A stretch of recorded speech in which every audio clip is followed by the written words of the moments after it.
road अपना मैं श्री बाबुल आबकारी परिदर्शक आको 64 बाहिनी हेरी परिदर्शक जी NK किशोर सिंह तेखेतर नेतृत्व आमी এই গাড়ীখন ধৰিবলৈ সক্ষম হওঁ আৰু দুজন মানুহ আটক কৰোঁ আমি তেওঁলোকে NK দৰঙৰ ৰোডৰ পৰা কুমৰিকাটা অভিমুখে আহি আহিছিলে প্ৰায় 20 কাৰ্টন ভুটানী সুৰা জব্দ কৰিব সক্ষম হওঁ প্ৰায় 20,000 25,000 টকাৰ সুৰা জব্দ কৰিব সময় হয় ফুটানো বানিছিলে আটক কৰা লোক দুজনৰ নাম হ'ল সুজন আৰ্য আৰু ৰূপনাল আৰ্য হয়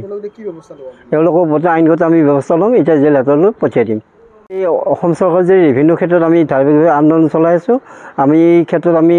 এইবিলাক অবৈধ সুৰাবিলাক বন্ধ কৰিবলৈ আমি সক্ষম হ'ম হয় প্ৰতিদিনে ধৰি আছোঁ আমি হয় যোৱাকালি ধৰিছোঁ আজি ধৰিছোঁ আপোনাৰ আজি দুগৰাকী লোকক আমি ধৰিবলৈ সক্ষম হ'ম